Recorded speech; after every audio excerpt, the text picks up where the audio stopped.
여러분들 일단 그 DSLR로 영상을 한번 촬영해 보기 전에 그 어떤 메뉴나 조작법에 대한 얘기를 먼저 한번 해보려고요. 저는 지금 DSLR을 사용하고 있어요. DSLR 사용하고 있고, 저를 사진 찍고 있는 건 미러리스, 풀프레임 미러리스라는 것들을 사용하고 있는데, 뭐 그런 자세한 내용, 카메라들 비교 뭐 이런 것들은 좀 더 나중에 하기로 하고, 어떤 브랜드든 상관없이 메뉴의 순서나 혹은 표기 방법들은 차이가 있을 수 있지만 사실 거의 비슷한 것들이 나오기 때문에 여러분들은 아마도 제가 저는 지금 이 DSLR 캐논 제품을 사용하고 있거든요. 캐논 제품을 사용하고 있어서 이 캐논 제품으로 설명을 드리면 아마도 정확하게 같은 위치는 아니더라도 비슷한 위치에 그 비슷한 메뉴들이 있을 거기 때문에 여러분들 한번 확인해 보시기 바라고, 제가 메뉴를 설명을 드릴 때 약간 무슨 용어에 대한 것들인지를 말씀을 드릴 건데, 여러분들 만약에 지금 선생님의 카메라에서 뭐 나오는데 내 카메라에서 나오지 않아 라고 하시면 그 카메라 모델명과 함께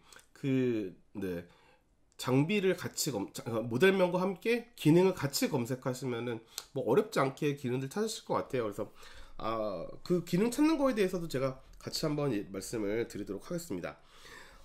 지금 어쨌든 간단하게 한번 보시면 여러분들 캐논의 카메라들 같은 경우는 여기에 얘를 이렇게 돌리면 사진 스틸컷에 해당하는 부분들, 이렇게 스틸컷이 촬영이 되게 되고요. 요걸 다시 이렇게 돌리게 되면 지금 여기 영상의 표시가 나오고 있는데, 이걸로 돌리게 되면 영상 버튼을 눌렀을 때 영상이 이렇게 빨간 이 표시가 되기 시작하면서 나오기 시작한다는 거.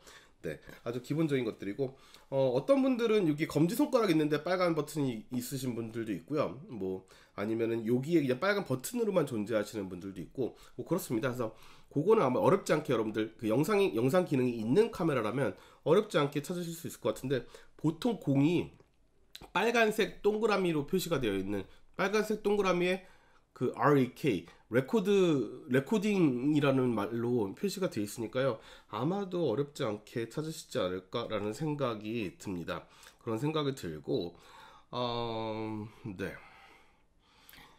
일단 메뉴로 먼저 들어가 볼게요. 얘를요 영상 기능으로 표시한 다음에 뜨는 메뉴의 내용들이 여러분들 영상 기능에 사용이 가능한 메뉴들이 같이 나온다고 생각하시면 될 것 같아요. 지금 여기 저는 메뉴의 첫 번째 칸에 보면은 지금 뭐 여기 화질이라는 얘기가 나오는데, 화질은 지금 영상의 화질이 아니고요, 스틸컷에 대한 화질이기 때문에 넘어가도록 하겠습니다. 재생시간 2초 역시 마찬가지로 스틸컷에 해당하는 거라서 일단 넘어갈게요. 표시음 설정, 표시음은 저희가 카메라를 눌렀을 때 뭐 약간 이런 류의 표시음들 얘기하는 거거든요. 얘가 뭔가 준비가 됐을 때 혹은 뭔가 설정을 바꿨을 때 비프음이 나는 것들에 대한 얘기를 하는 거고요. 그 다음에 카드 옵션을, 이것도 뭐 사진에 대해서 렌즈 수차 보정, 요거 좀 재밌는 거기는 한데,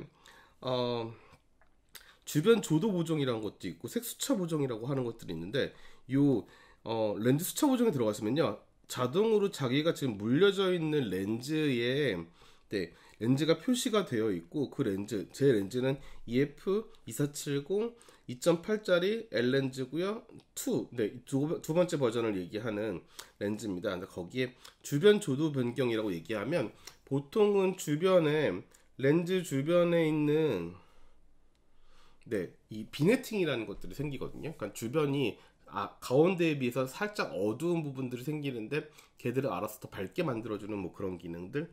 색수차 보정도 역시 마찬가지로 가끔 색수가 아주 예민하게 변하는, 뭐 예를 들면요 반짝거리는 메탈 재질이라든지 뭐 아니면 거울 같은 것들, 혹은 뭐 구름에 되게 반사가 심한 부분들, 이런 부분들에 가면은 갑자기 색깔들이 많이 변해서 거기에 원치 않는 색들이 끼게 되거든요. 그것도 자동으로 보정해주는 기능이 있기는 한데요, 뭐 어쨌든 대부분 스틸컷에 해당하는 거라서 그렇게 중요하다고 생각은 잘 안 들어요. 어쨌든 그렇게 넘어가고, 스피드라이트도 마찬가지. 자, 두 번째로 넘어왔더니 이런저런 감도랑 화이트 밸런스에 대한 얘기들이 나오는데, 화이트 밸런스에 대한 얘기는 제가 나중에 영상에서도 사실 굉장히 중요한 부분이어서 다시 한번 말씀을 드리지 않을까 싶어요. 그럼 피처 스타일 뭐 이런 것들, 네.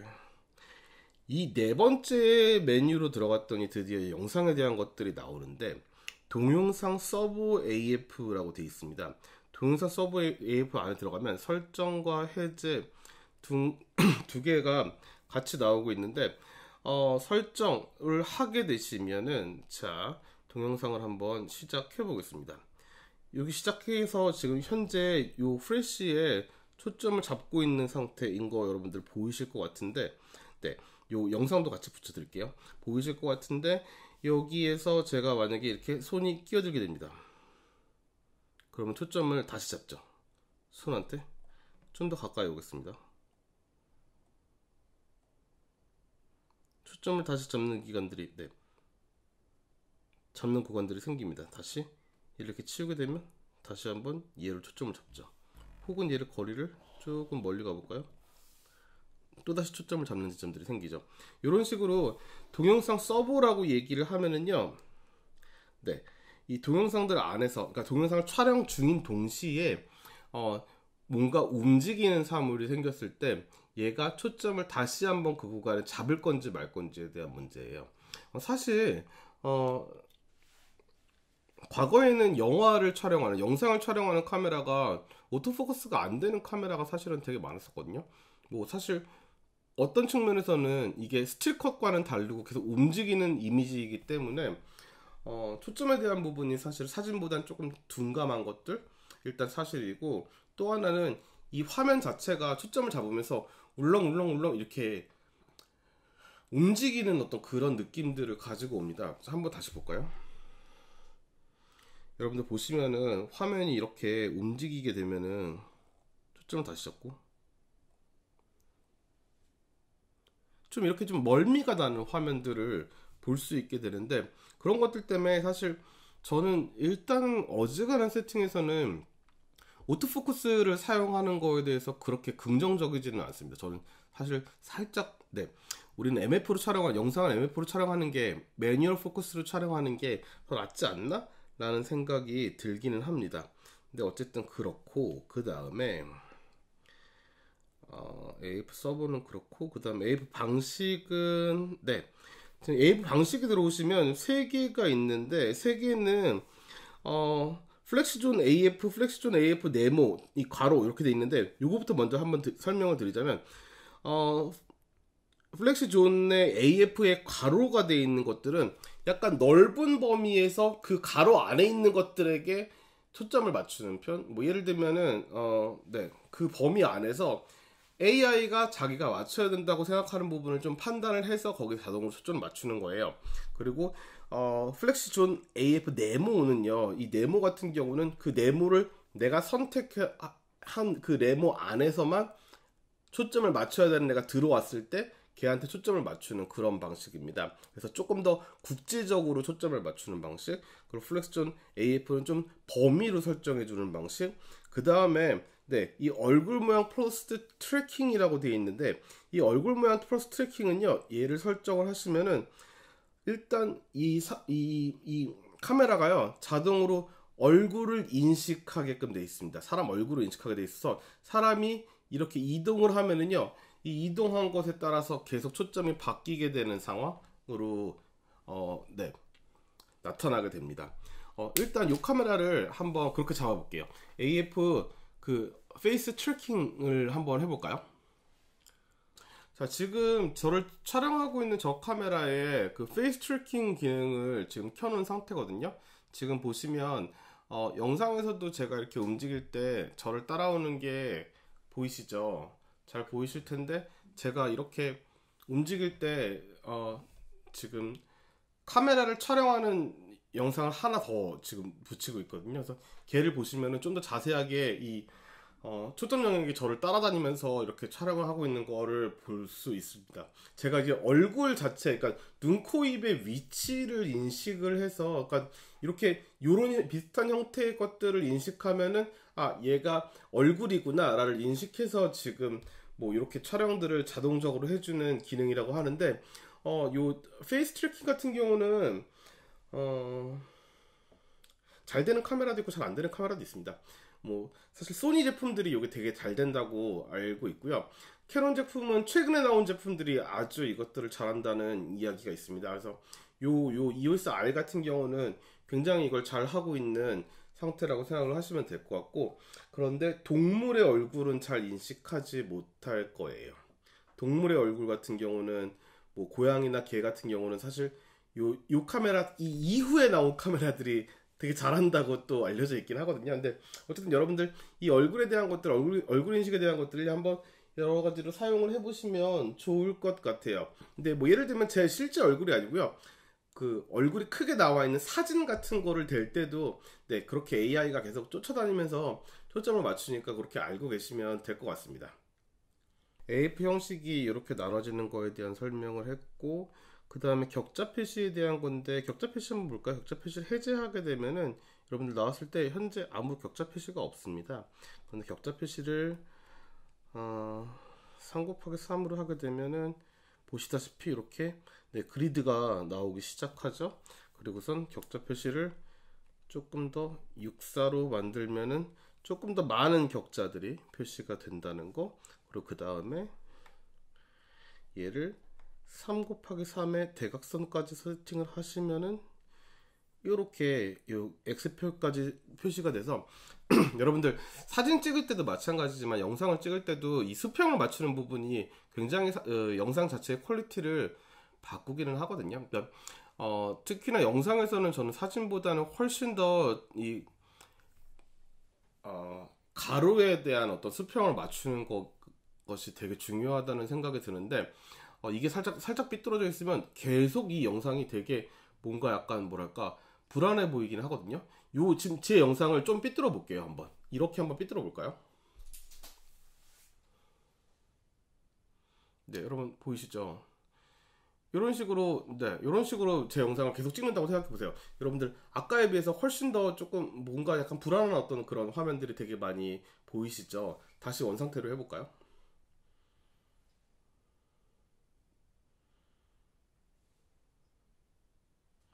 그래서 아마 이렇게 촬영들을 하실 때 훨씬 더 안정감 있는 어떤 그런 모습들을 가지실 수 있어서 아마도 이제 그런 식으로 조금 더 네, 유용한 촬영들을 하시려면은 제 생각에는 네, 요 기능을 반드시 켜고 사용하셨으면 좋겠습니다. 요거는요, 요 격자는 영상에 나오지 않는 부분이기 때문에 여러분들 사용하실 때 나중에 그 최종적으로 나올 영상에는 절대 녹화가 같이 되지 않는 거 알고 계시면 좋을 것 같습니다. 그리고 그 다음에는 동영상 녹화 화질에 대한 부분이 나오는데, 일단 제가 아까 말씀드렸던 확장자의 MOV인지 MP4인지가 지금 선택을 할 수 있게끔 되어 있습니다.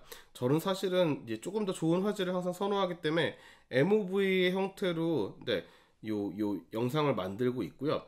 그 다음에 좀 더 중요한 거, 네, MP4로 가면요, 사실 살짝 더 파일이 가벼워지는 거, 용량이 좀 작아지는 경향이 있습니다. 그래서 사실 좀 덜 중요한 영상을 촬영하시거나 혹은 기록 위주의 영상을 촬영하셔서 더 긴 시간을 촬영하신 다음에 나중에 잘라내야 되는 영상들을 만드실 때는 MP4를 쓰시기 바랍니다. 근데 어쨌든 저는 기본적으로 MOV를 쓰고 있고요. 그 다음에 동영상 크기에 대한 문제인데, 여기 4K와 FHD를 선택할 수 있게끔 되어 있습니다. 아까 말씀드렸다시피 FHD, Full HD, Full High Definition의 준말이고요. Full HD가 제 이 카메라에서는 기본으로 되어 있습니다. Full HD가 기본으로 되어 있고, 그 다음 4K라고 얘기하면 Full HD의 4배 더 좋은 영상이라는 거 알고 계시면 좋을 것 같고, 네. Full HD 같은 경우는 지금 뭐 이렇습니다.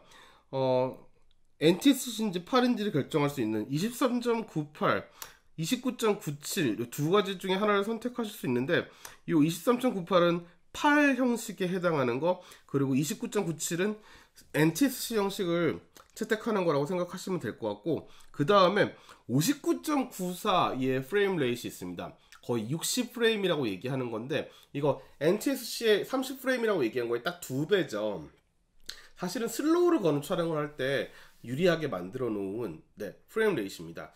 초당 프레임이 일단 30개나 들어가 있기 때문에 우리가 NTSC 방식으로 생각을 하면은 2배 정도까지 저희가 더 느리게 재생을 해도 전혀 깨짐이 없는 상태가 되는 거. 물론 그거보다 조금 더 느리게 알고리즘상으로 만들 수 있긴 하지만 이론적으로는 저희가 화질에 손실이 없게끔 슬로우로 걸 수 있는 2배 느린 속도까지를 슬로우로 걸 수 있는 어떤 그런 프레임 레이시라고 할 수 있겠습니다. 그래서 그렇게 촬영을 한다는 거. 그 다음 4K에서는 30프레임 NTSC 23.98 프레임이랑 29.97 프레임 두 가지를 선택하실 수 있게끔 돼 있습니다. 그리고 둘 다 여기는 MP4로만 저장을 할 수 있게 제 카메라는 세팅이 돼 있거든요. 근데 요즘 나오는 카메라는 조금 더 좀 다릅니다. 제가 쓰는 카메라는 사실은 좀 시간이 좀 오래 지난 카메라거든요. 요 다음 DSLR이 아직 나오지 않아서 사용하고 있는데 한 5, 6년 정도 된 카메라라는 생각이 들어요. 그래서 뭐 그런 정도로 지금 사용하고 있다고 생각하시면 될 것 같고, 여기에 24프레임 해제할 건지 설정할 건지에 대한 것들, 지금 요거에 대응하는 스크린이 필요하다고 얘기하는 거 무슨 얘기냐면은 조금 더 영화적인 영상을 찍을 때 우리가 파일 설정을 한다고 생각하시면 될 것 같습니다. 고속 프레임 속도 같은 경우는 설정을 하게 되면은 요런 식의 기록이 나오거든요.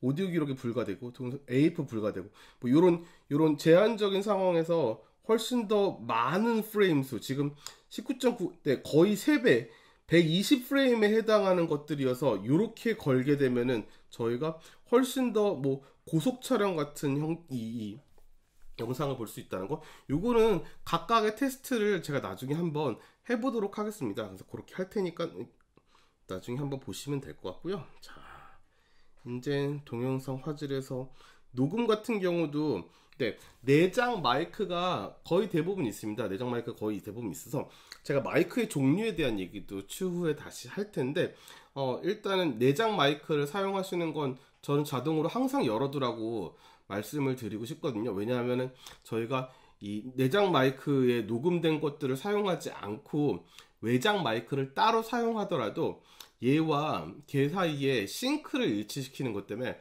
제 생각에는 항상 반드시 얘가 필요하다는 생각이 들거든요.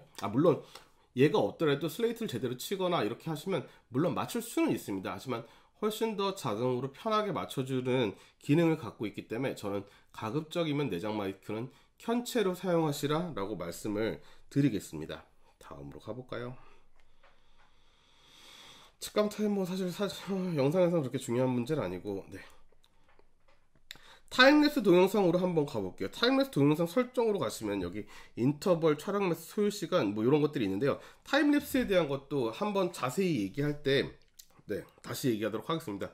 타임랩스 여러분 뭔지는 다들 알고 계실 거라고 생각을 하고 있습니다. 근데 이게 실제로 촬영되고 편집되는 과정에 대해서도 제가 따로 한번 설명을 드리겠습니다. 리모트 컨트롤에 대한 부분들, 저희가 리모트 컨트롤 외장 것들을 사용하지 않기 때문에 아직은 해당 사항이 없고요. 나머지는 이 AF 두 번째 탭으로 넘어오면은 여기는 지금 계속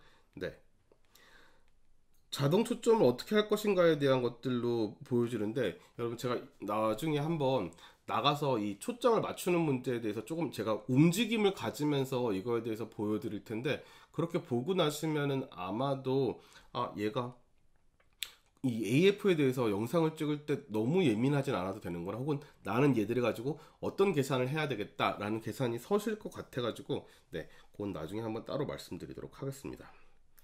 AF에 대한 문제, 나머지는 재생에 대한 문제니까 이것도 재생하고 리사이즈 잘라내고 편집하고 뭐 이런 부분들이 있습니다.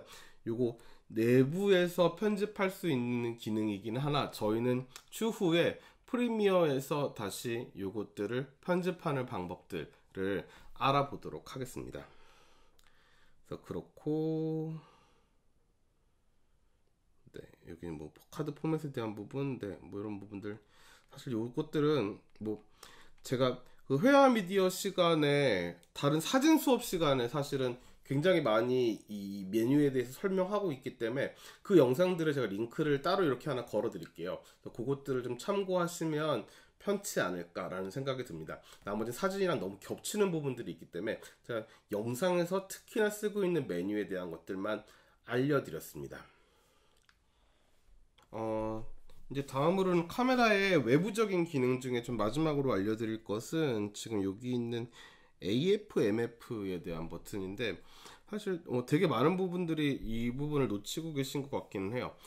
만약에 여러분들이 사용하고 계시는 카메라가 우리 흔히 얘기하는 똑딱이 카메라, 약간 컴팩트한 형태의 컴팩트 카메라, 지금 렌즈와 바디가 일체형으로 되어 있던지, 아니면 미러리스 중에 조금 더 뭐랄까 초급자를 위한 버전들을 갖고 계시면 아마도 초점을 맞추는 버튼이 이렇게 밖에 나와 있지 않고 렌즈에 붙어 있지 않고 카메라 안에 메뉴에 들어있을 수도 있습니다. 하지만 대부분의 미러리스나 DSLR 카메라는요, 요 렌즈의 옆에 AF/MF로 되어 있는 버튼이 따로 존재합니다. 요거를요, 네, MF로 이렇게 놓게 촬영하시게 되면 저희가 아무리 초점을 다시 잡을 것들을 눌러도 아무 소리 들리지 않죠. 근데 AF로 한번 놔보겠습니다.